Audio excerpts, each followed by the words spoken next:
Hello बच्चों, good morning. आज आपको वेक्टर एनालिसिस एवं प्रोजेक्टाइल मोशन पर कुछ इम्पॉर्टेंट महत्वपूर्ण न्यूमेरिकल जो आपके एग्जाम में पूछे जाते हैं उस टाइप के क्वेश्चन हम लेंगे और उसको आप लोगों को बताएंगे।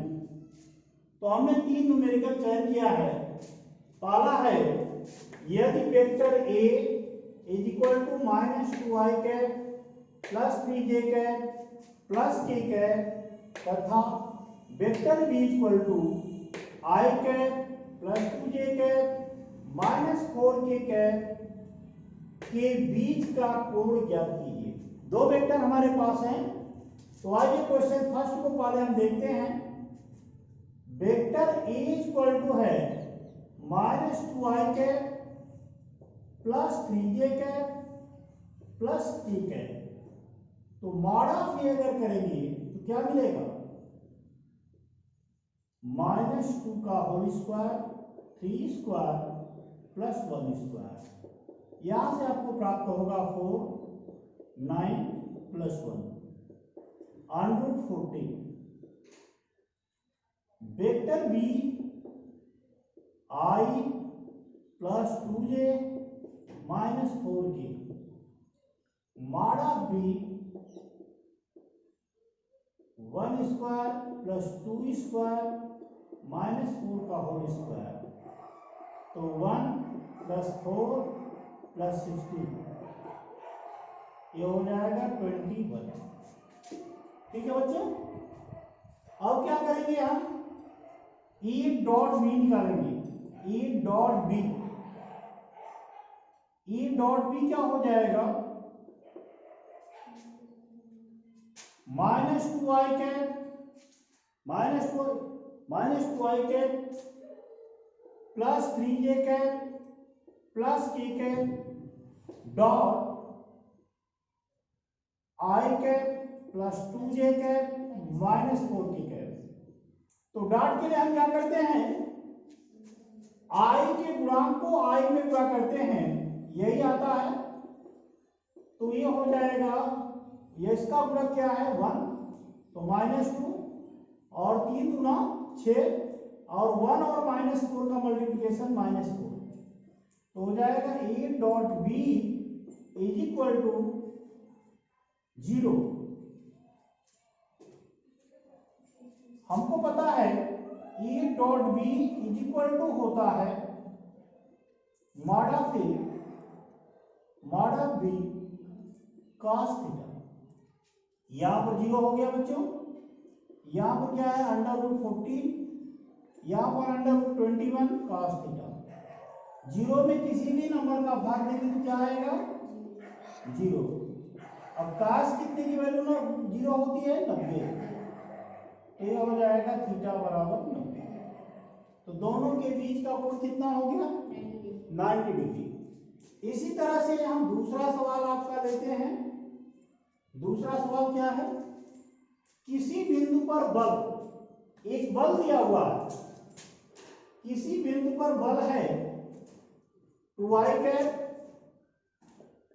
Minus 3j cap minus plus 4k cap. ये आपका बल दिया हुआ है F equal to 2i cap minus 3j cap plus 4k cap newton. इसका बिंदु R1 जो आपका दिया है बच्चों, इसका कार्टेशियन डिसोसिएशन करेंगे आप 4 3 5। तो R1 क्या बन जाएगा? 4 x अक्ष की अवधि है यानी 4i कैप हो जाएगा प्लस 3j कैप होगा। यह दूसरा क्वाड्रेंट y का होता है तो 3j cap plus 5k cap. ये आपका R1 बन जाएगा। R2 वेक्टर क्या होगा? i cap plus j cap plus 2k 1 1 है 1 1 2 i cap plus j cap plus 2k cap. अब आपको मान लीजिए विस्थापन R1 से, यानी इस बिंदु से इस बिंदु तक विस्थापन हो रहा है, तो विस्थापन जब इस बिंदु से हो रहा है तो vector r equal to r1 difference r2 हो जाएगा, और यहाँ पर 4i cap plus 3j cap plus 5k cap minus i cap minus j cap minus 2k cap.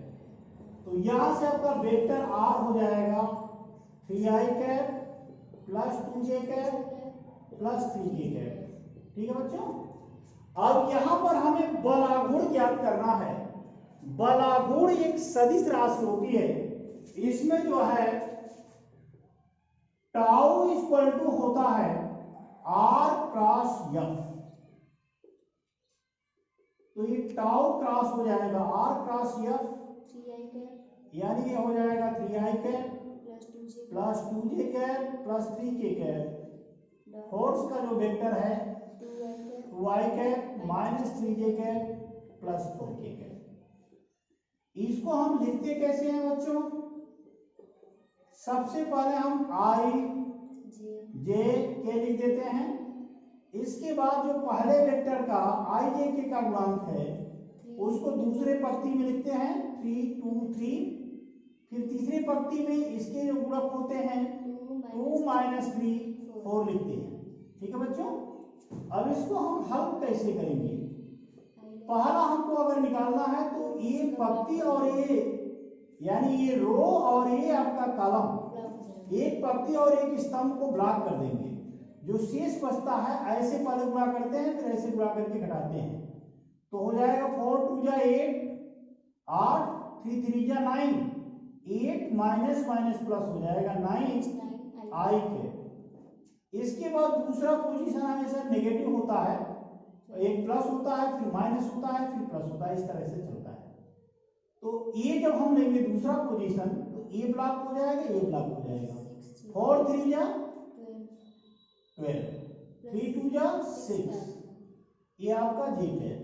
जब तीसरा लेते हैं तो ये लाइन और ये लाइन ब्लॉक हो जाती है, तो ये हो जाएगा 3 3 जा 9 यानी माइनस 9 और 2 2 जा 4, इतना ठीक है।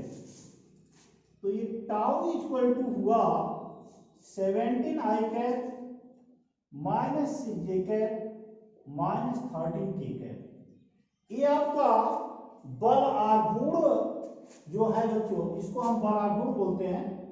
बल आघूर्ण, बल आघूर्ण का एक सदिश मिला, बल आघूर्ण का परिमाण नहीं मिला। अब बल आघूर्ण का परिमाण अगर निकालेंगे तो मॉड ऑफ टाउ करेंगे, तो इसका मॉडुलस अगर करेंगे तो 17 का whole square minus 6 square minus 13 का होल स्क्वायर, तो हो जाएगा 289 प्लस 36 प्लस 169। ऐड करिए 9 9 18 6 2 6 2 8 3 11 8 19 आपका 414 करने में आएगा। इसका चूंकि वर्गमूल आप 10 में निकाल सकते हैं, तो ये आपका होगा। तो इस तरह से आप वेक्टर के क्वेश्चन को हल करेंगे, बड़े आराम से इन वेक्टरों को आप हल कर सकते हैं। इसके बाद बच्चों हम चर्चा करेंगे प्रोजेक्टाइल के क्वेश्चन की। प्रोजेक्टाइल के क्वेश्चन की चर्चा करेंगे और लेंगे, तो आप लोग इसको अपने कापी को काट सकते हैं। तो बीच वाला हटा रहे हैं अभी।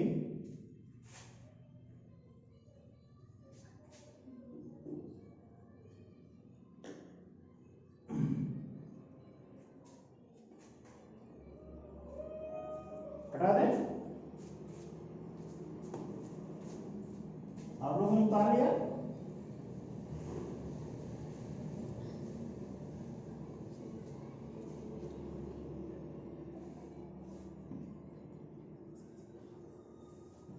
आगे हम प्रोजेक्टाइल मोशन का क्वेश्चन लेते हैं,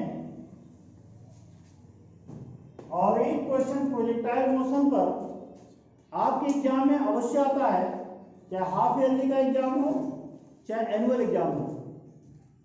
ये है, एक गोला 100 मीटर ऊंची मीनार के 36 से 30 अंश के कोण पर ऊपर की ओर फेंका जाता है। पृथ्वी तल पर क्षैतिज परास तथा समय ज्ञात कीजिए। ये सवाल ये कह रहा है, ये आपका ग्राउंड सरफेस है और ये के मीनार है, ये भी एक मीनार है। यहां से जो क्षैतिज है इसका वो ये है। जमीन की समांतर रेखा खींचेंगे तो ये क्षैतिज बन जाएगा। यहां से 30 अंश का कोण बनाते हुए, यानी ये गोला ऐसे फेंका गया इस तरह, यानी ये गोला यहां से जो फेंका गया पहले वो 36 से 30 अंश के कोण पर फेंका गया, 30 अंश के कोण पर। और कितने वेग से फेंका गया? एक गोला 100 मीटर ऊंची मीनार के 36 से 30 अंश के कोण पर ऊपर की ओर, अच्छा वेग नहीं दिया है तो वेग आप लिख लीजिए 20 मीटर प्रति सेकंड, 20 मीटर प्रति सेकंड के वेग से फेंका गया। 36 से 30 अंश के कोण पर ऊपर की ओर 20 मीटर प्रति सेकंड के वेग से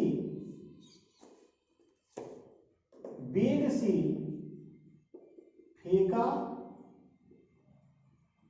गया। पृथ्वी तल पर क्षैतिज परास तथा समय ज्ञात कीजिए। तो आप देख सकते हो ये जो आपकी स्पीड है, इसको अगर हम u मानते हैं तो इस डायरेक्शन में जो इसका वियोजन होता है वह ux होता है, और इस डायरेक्शन में जो इसका वियोजन होता है ये uy होता है। तो क्षैतिज घटक आप निकाल सकते हैं। क्षैतिज घटक ये आपका परास को हमने मान लिया ये क्या है, यक्स है। क्षैतिज घटक ux क्या हो जाएगा बच्चों, u cos 30। u की वैल्यू आपको दी गई है 20 मीटर प्रति सेकेंड और h की वैल्यू भी दी गई है। h कितना है, 100 मीटर, ये आपका 100 मीटर है। तो यहां से आप 20 करड़ी में 3/2, 10 करड़ी में 3 मीटर प्रति सेकंड। ऊर्ध्वाधर घटक, ऊर्ध्वाधर घटक uy equal to u sin 30। यह है आपका 10, ये आपका 20 होता है तो ये आपका कट जाएगा 10 मीटर पर सेकंड आया ui की वैल्यू। अब इसमें हमने आपको बताया है दो प्रकार की गतियां हैं, एक आपकी क्षैतिज गति है और दूसरी गति है क्या, ऊर्ध्वाधर गति है। तो यहां जब क्षैतिज गति की हम चर्चा नहीं करेंगे, पहले हम ऊर्ध्वाधर गति लेने पर कितनी ऊर्ध्वाधर ऊंचाई है भाई, h यानी 100 मीटर। तो h इक्वल टू होगा, आप देख रहे हैं यह पिंड ऊपर से नीचे की ओर आ रहा है, लेकिन ये जो ऊर्ध्वाधर गति है वह वास्तव में गुरुत्वाकर्षण के विरुद्ध है और ये पिंड पहले ऊपर की ओर जाकर के तब नीचे की ओर आ रहा है। इसका मतलब ये है कि जब ऊपर की ओर जाकर के नीचे की ओर आता है तो ये वेग क्या होता है, नेगेटिव होता है, यानी uy into T plus half gt square.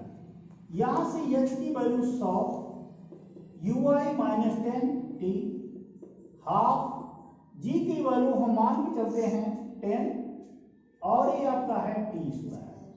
इसको हल कर देंगे हम बच्चों तो क्या हो जाएगा 100 minus 10t plus 5t square. इन सबको भेज दीजिए उस तरफ, 0 बराबर हो जाएगा तो ये हो जाएगा 5t square minus 10t minus 100। इसको पहले लिखिए 5t square minus 10t minus 100 बराबर 0।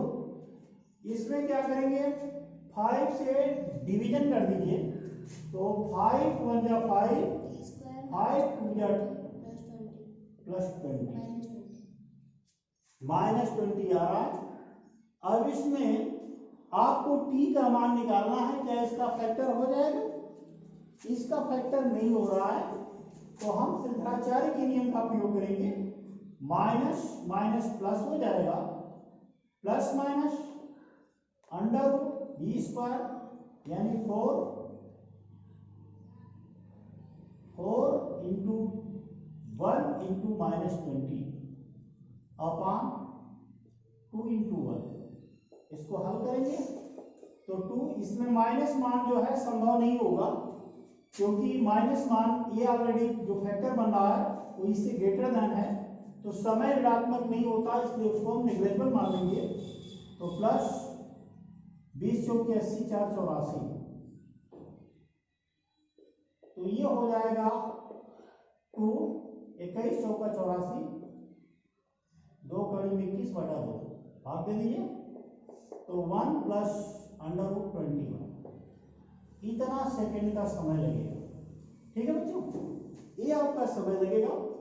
अब करड़ी में आप 21 निकाल सकते हैं, 21 का करड़ी में 21 का अगर आप वर्गमूल लेंगे तो आपको क्या प्राप्त होगा, आप निकाल सकते हो कि करड़ी में 21 का वर्गमूल क्या होगा, तो आप निकाल लोगे या हम निकाल लेते हैं।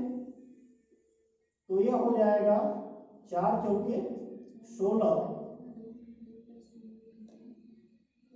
तो ये हो जाएगा 4 4 8 8 6 48, 6 बार ले जाते हैं, 4 36 3 48 3 51 अधिक हो जाएगा, 4.5 के आसपास आएगा। तो हम इसको मानते हैं t इक्वल टू है 1 प्लस 4.5, दैट इज 5.5 सेकेंड लगेगा।